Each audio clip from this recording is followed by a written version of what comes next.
اعوذ باللہ من الشیطان الرجیم بسم اللہ الرحمن الرحیم اللہم صلی علی سیدنا و مولانا محمد وعلی آل سیدنا و مولانا محمد و آلہ و اصحابہ ازواجہ اجمعین۔ عزیزان اسلام، السلام علیکم ورحمۃ اللہ وبرکاتہ۔ آج جمعے کا دن ہے، جون کی 12 تاریخ ہے۔ ایسے میں آج کی ویلاگ خانیہ خوشنودیہ تحریک تحفظ ختم نبوت صلی اللہ علیہ وآلہ وسلم کے سلسلے کی ایک اور کڑی ہے۔ پچھلی ویڈیو میں ہم نے آپ کو بتایا تھا کہ قادیانی دراصل حضور پاک صلی اللہ علیہ وآلہ وسلم کے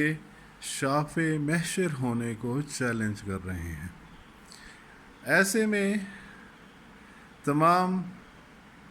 اسلام کے پیروکار جو کہ محمد صلی اللہ علیہ وآلہ وسلم، محمد عربی صلی اللہ علیہ وآلہ وسلم، محمد ابن عبداللہ صلی اللہ علیہ وآلہ وسلم، محمد صلی اللہ علیہ وسلم جو کہ حضرت آمنہ سلام اللہ علیہ کے فرزند علی ہیں، حضرت عبداللہ بن عبد المطلب کے فرزند علی ہیں، جن کے داماد اور چچا زاد حضرت مولا علی ہیں،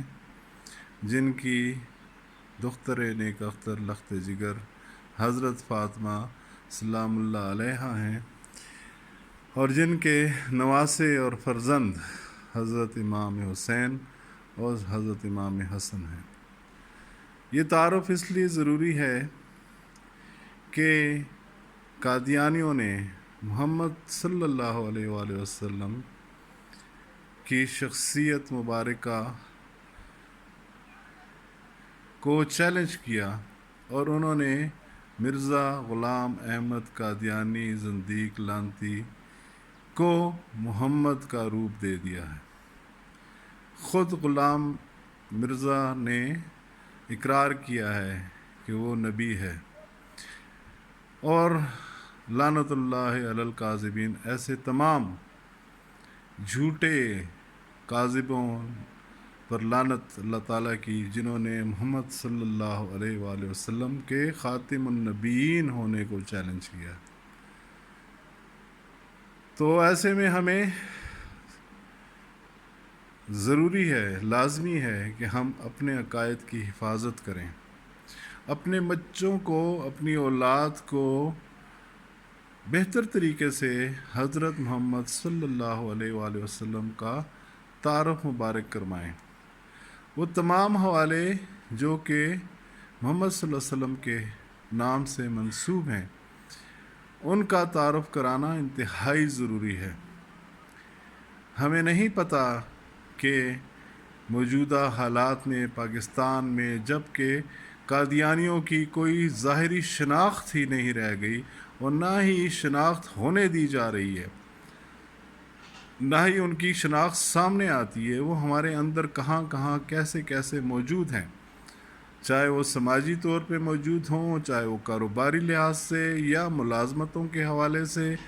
یا کسی بھی حوالے سے موجود ہیں، ہمیں ان کی شناخت نہیں ہے۔ بظاہر وہ محمد صلی اللہ علیہ وسلم کو مانتے ہیں، لیکن در حقیقت ان کے دل میں محمد عربی نہیں ہوتے، بلکہ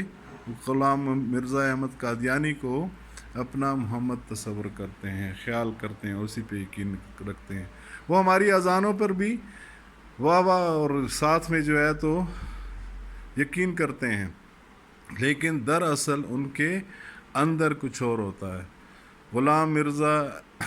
اس کا تو نام بھی جو ہے تو ہمیں لینا اچھی بات نہیں ہے، لیکن بہرحال ضروری ہے کہ ہمیں اپنے دشمنوں کے نام، ان کے ماں باپ، آل اولاد سب کا پتہ ہونا چاہیے، ان کے عقائد کا پتہ ہونا چاہیے۔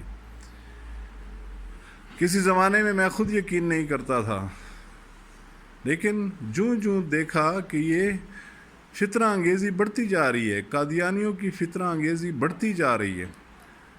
اور ہمیں اپنی اولاد کو اور اپنے آپ کو کیسے بچانا ہے، تو ضروری ہوتا ہے کہ ہم ان ہوش ربا عقائد اور فتنہ انگیز عقائد کو جانیں۔ اور چونکہ ہمارے حضرت امام ابو حنیفہ صاحب نے ہمیں فتوے کے طور پر یہ چیز عنایت کر دی ہے کہ نبی پاک محمد صلی اللہ علیہ وسلم کے خاتم النبیین ہونے پر کوئی دلیل لینا بھی کفر کے زمرے میں آتا ہے۔ تو عزیزان اسلام، آپ کوشش کریں کہ اپنے بچوں کو محمد صلی اللہ علیہ وآلہ وسلم کا مکمل تعارف کرائیں۔ وہ تمام حوالے جو محمد صلی اللہ علیہ وسلم کے والدین، ان کے قبیلے سے ان کے بعثت کے وقت موجود تھے، وہ تمام کے تمام ہمارے بچوں کے ذہنوں میں اور دلوں میں ہونے چاہیے۔ اور ساتھ ہی ساتھ ہمیں یہ سب کچھ بتانا ہے کہ محمد صلی اللہ علیہ وسلم ہی خاتم النبیین ہیں، اور اس سلسلے میں کسی قسم کی کوئی دلیل لینا کفر ہے۔ تو یہ چند گزارشات تھیں، اور سب سے بڑی گزارش یہ ہے، میں اس سے پہلے کہ کوئی گزارش کروں، تمام ان مکاتب فکر، ان تحریک تحفظ عقیدہ ختم نبوت کے تمام جانبازوں کو، پیروکاروں کو، پہرے داروں کو مبارکباد دینا چاہوں گا کہ انہوں نے بخوبی اس عقیدے کی حفاظت کے لیے پہرے داری کی۔ اور یہ سلسلہ ہمارے خلیفہ اول حضرت جناب سیدنا ابوبکر صدیق کے دور خلافت سے شروع ہوتا ہے اور تا حال قائم ہے، اور آئندہ بھی انشاءاللہ العزیز قائم رہے گا۔ تحریک خانیہ خوشنودیہ تحفظ ختم نبوت صلی اللہ علیہ وسلم ان تمام جانبازوں کو سلام پیش کرتی ہے، تمام ہیروز کو سلام پیش کرتی ہے، خراج تحسین پیش کرتی ہے، اور ہم اس امید سے اور اس یقین کے ساتھ تمام لوگوں سے گوشگزار ہیں کہ اللہ تعالیٰ اس نیکی کے صدقے ہمارے گناہوں کو معاف فرمائے، اور ہمیں اچھے طریقے سے عقیدہ ختم نبوت صلی اللہ علیہ وآلہ وسلم پر قائم رہنے کی توفیق عطا فرمائے۔ شکریہ۔ السلام علیکم ورحمۃ اللہ وبرکاتہ۔